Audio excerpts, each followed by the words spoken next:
Okay, welcome back to Nations, third video. Discussing to make peace, I think, with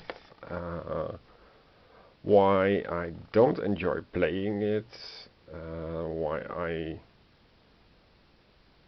hesitant to sell the game, to not have it, because I put quite some work in it. To make it better, so I made all these wrappers, and there is also a resource board that I printed, and it's really nice quality. Resource counter, but then you would have to. This is a bit naive product, because the things that you put on the 1 and or the 10, you need extra cubes, so it would be 8 extra cubes per player. Is 5 players, so that's 8 times 5. It's 40 extra cubes in the box. The box itself isn't really designed properly, but and this game summary for Solitaire, it's made by some BGG guy, and it is better than nothing, but the initial setup is missing. So here I have my own notes scribbled, and this also was very unclear for me, but the whole point of this game is to think about and buy and have the interaction between the different civilizations by the progress board table. And the original rulebook was written in a way that it suggested that you only had one card, and then would continue, and that would mean that by the end of era 2, this board, for example, has here these Antiquity AB, Medieval AB, Renaissance AB, and Industrial AB. So it's 8 rounds. In 8 rounds, would be impossible to develop enough of an engine, and yeah, well, all the cards would be wiped every time. So, and this is a less than ideal rule book, and I suggest that everybody prints out. So it costs us about 3 euros, I think, $3. Prints out everything and binds it properly. The new version of the rulebook, the rewritten rulebook. However, the rewritten rulebook is deviating from the notation. So for the first edition, there is the Grand Duchy of Finland, which is also included in this first edition. But the new edition says that these advanced sets plus an expert set red promotional cards are not even mentioned. That these pluses are in the top right, and they are not, because and I don't know why that has been changed, because it breaks the continuity. So if you decided, it's of course a poor design decision to put these things almost undetectable on the camera, at least, but even a small misprint would cut these off. So it should be much bigger, and certainly also not in the top right, because top right is by convention reserved for bonuses. Well, speaking about bonuses, the red things. So that I mean, they try their best here, but as I said, the cards are too bland. They don't refer to each other. There are no combos. There are no synergies.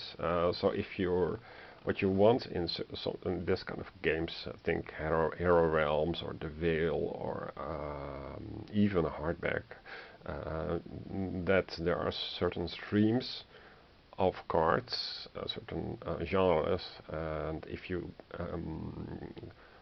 concentrate into a certain genre, then you gain extra bonuses. For example, if you have 3 of that type.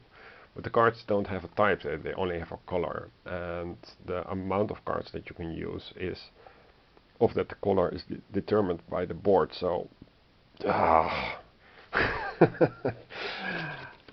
it's just too ancient. And if it doesn't wow me, and other games wow me that are solo and take less time, because to play 4 eras is just very long. Even if you play solo, I'd rather play 7 Wonders Duel, for example, the solo variant. But to come back to the game concepts, symbology is that a red circle is gain only in resolution phase, and a square is immediate effect, and red is a gain. So normally red is minus, right?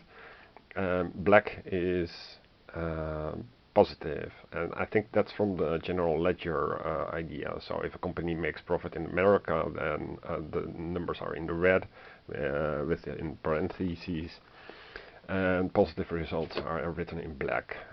So I think it comes from there, but it doesn't have a place in a board game. At least that's my my opinion. So that here you have to for your very first start move it from the left of the rounds 1 of round 1. So must be on the left. It starts on the left because every step then going further is to move it 1 step from the to the right. It doesn't work in the first maintenance phase. And skip this step and the next, where the next is very unclear. If you go for the original the description, it's only the first paragraph of the second part. And this draw new progress cards should not be skipped, because otherwise you start with nothing. And you want the progress board to be filled. I think I did proper analysis of why this nation's rulebook is not so great, but you can, as long as you remember the spirit of the game, and that is this board, you play round after round until you pass, by drawing cards, deploying architects, placing workers, and until you are completely done out of resources. Only then you proceed to the next phase. So this central action phase is repeat until you pass. So you do this always multiple times, and it's also the case for the multiplayer.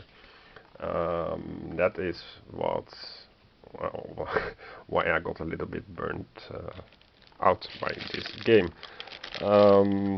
So there, as I said, I'm looking forward to playing other games that are more modern, have more synergy, more things to go for, more combinations. And it's also advisable, because there has never been a proper second edition for nations. And there is a Discord, and I also became a member of the Discord to put some suggestions that I believe would improve the game. And yeah, that they don't even react.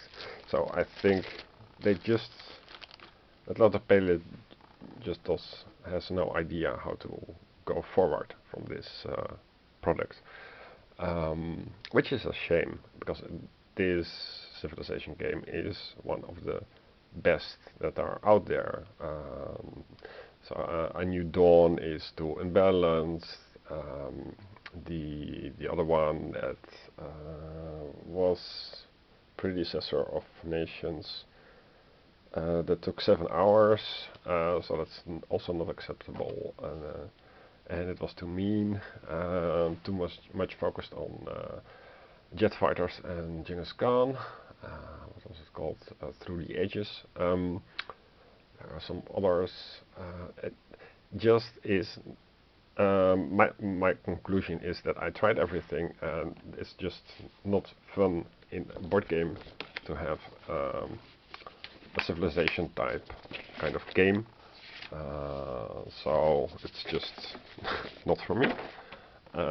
I'll stick with the computer game and 7 Wonders Duel, which is something I really look forward to try it out. Let's see how we can pack up this mess. So, good riddance, goodbye, and yeah, avoid it because there will be a second printing, if ever. Okay, bye.